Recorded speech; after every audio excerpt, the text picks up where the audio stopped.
Good morning. Welcome to Poznan University Hospital. We are in the hybrid room of the Lord's Transfiguration Hospital. My name is Marek Grygier. Behind me is Marcin Misterski, cardiac surgeon from our department, and we are very lucky and privileged because the most famous, I would say, and I'm sure, the most famous interventional cardiology in the field of TAVI, and not only in TAVI, Lars Sondergaard from Copenhagen is with us today. And our aim for today is just to present you a TAVI implantation with a new valve, a Hydra valve. Lars will later on describe the new features of that valve, but let's first start with the patient presentation. Our patient is 87 years old male, admitted to our hospital just 2 days ago with severe aortic stenosis with some worsening of the symptoms within a few years and much worsening in the last couple of months with New Heart Association class 3 with angina, with, as you can see, quite high NT-proBNP. The patient had 2 myocardial infarction this year with a PCI of an LAD and RCA which were done. Moreover, hypertension, diabetes, and some chronic renal disease. And on echo examination, there is a severe aortic stenosis with aortic valve area about 0.7 with a max and mean gradient 70 and 40 with moderate AI and relatively good ejection fraction of about 45-50%. Last coronary angiogram, which was done in June, was quite normal. On TEE, on the CT assessment, you can see that the perimeter of that patient is appropriate for the implantation of the Hydra valve. The ostia of the coronary artery is about 10 millimeters. We have relatively good and proper sinuses of Valsalva. And next one, please. And quite few calcifications on the leaflet. As you can see, it's a tricuspid valve. And here the ostia of the coronary artery. Here are the ostia of the coronary arteries on the left and on the right, and quite good access for the TAVI from femoral approach. No huge calcifications. And our heart team decision was to do a TAVI with Hydra valve, and we decided after discussion with Lars that we will choose based on the CT assessment a 30 millimeters device. So the Hydra valve is designed to try to address some of the shortcomings of existing transcatheter heart valves. It's a self-expanding technology. It comes in 3 sizes, 22, 26, and 30 millimeter, covering aortic annulus between 18 and 27 millimeter. As I said, it's a self-expanding technology, so it got supinsular position of 3 bovine leaflets, which is going to give an optimized hemodynamic for the patient. And this is potentially going to translate into better durability. You can also see the outflow part of the stent frame is quite large cells, which means it's a very flexible system. It can take tortuous anatomy, and it's also a very good valve in challenging anatomy such as horizontal aorta. And also the large cells makes it quite easy to access the coronary arteries after valve deployment. The inflow part have a sealing skirt to mitigate the degree of paravalvular leak. And also you can see that the inflow part is cylindric. It's not very tapered, so you have minimized the interference with the conduction system and thereby also reduced the need for permanent pacemaker after valve implantation. This is the delivery system, and this is the same delivery system used for all 3 valve sizes. It's a quite low profile. It's 18 French here at the capsule. The shaft is thinner. There's a stability layer which is preventing the valve to dive too much towards the LV during deployment. And also here you have the handle, which is very important here. It's possible to recapture this valve up to about 80% deployment. The loading of the valve is pretty easy. You have 5 components. You have the sprung here, a tube, a silicone ring, a funnel, and a funnel stand. So the first thing you do is to attach the sprung to the 3 tentacles on the outflow part of the valve. The next part is to take the silicone ring, slide it over the sprung down to the middle of the stent frame.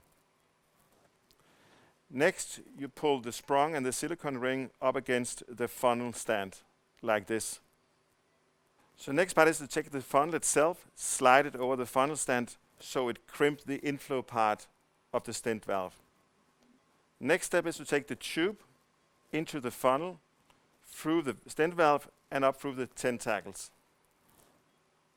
Next part is to attach the stent valve to the delivery catheter, so the tube is removed and the 3 tentacles is attached to 3 hooks on the delivery catheter.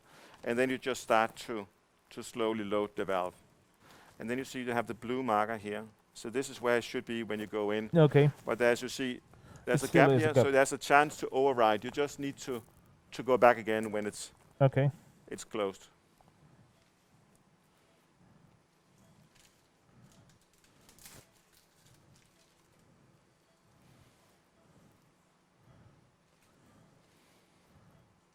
You see, now it's fine. So I'm just taking this override back, so I'm going back to the blue part here, like this. And then it's ready. Yeah, as you can see, Lars prepared the valve, and in the meantime, we prepared the access. So on the left side, we have a 6 French sheet for the pigtail. We have another sheet in the vein for the temporary pacemaker lead, and we have a 18 French sheet through which the valve will be delivered, put on 2 proglides. And we are with a pigtail inside the in the left ventricle, so we have already crossed the valve, and we are ready to pre-dilatation, which is, Lars, as I remember, recommended with that valve. And if you could comment about the pre-dilatation with the Hydra valve. So this patient have a tricuspid aortic valve, but it's severe calcification, as we can see on CT scan. And I think it's important if you want to have a good expansion of this valve to do a pre-dilatation. Of course, it needs to be balanced against the risk of annulus rupture. So I will recommend to stay within the minor axis of the aortic annulus, which is around 20 millimeter. So do a balloon dilatation with a 20 millimeter balloon, despite the perimeter-derived diameter is 24.6. So it's a gentle pre-dilatation. Okay, so we are ready now with a confida wire inside in the ventricle. We will just make one root shot to see how the anatomy on the angiography looks like. And we are ready to cross the valve with the Numet, 20 millimeters over 4 centimeters balloon. And we will start, as Lars mentioned, with the pre-dilatation of that valve. And now we are going with the pre-dilatation, so there is a fast stimulation, and now pre-dilatation of the valve. I think that's successful. So stop balloon, stop pacing, and I think that we are ready to deliver the valve. Stop pacing. And now we are introducing the valve to the Centrant 18 French sheet. Let's keep the wire. And as you will see on angio, we will see just in a moment the valve passing through the aortic arch. It runs quite smoothly without any difficulties. And you saw that small kink, which show how flexible it is, the system. Pull out the wire more. And now we are entering to the ventricle. Keep the wire. And definitely too deep. Push the wire a little bit forward. Push the wire. So we move the C-arm to a little bit RAO caudal projection. You see there's no parallax in the system. This radiopack ring next to the nose cone is aligned. And there's also 2 sets of markers on the stent frame itself. And you see those are also in a row, showing that the system is aligned with the imaging plane.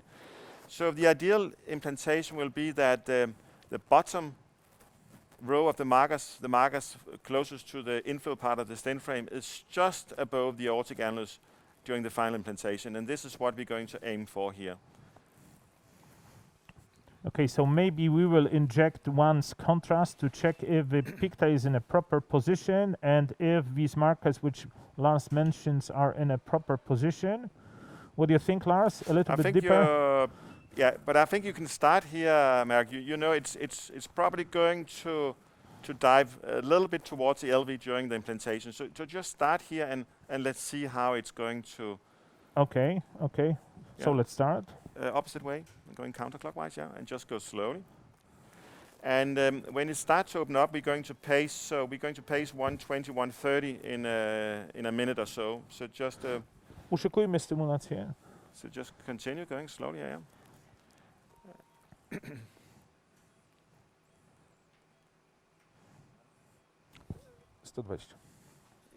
120. It's sitting quite stable, so maybe you can push a bit forward on the system. It's not diving, which is good, of course. So yeah, and just go a bit further on the wheel, and let's see. So stop here. This is the position we want to be in at the end. So we should try to stay like this.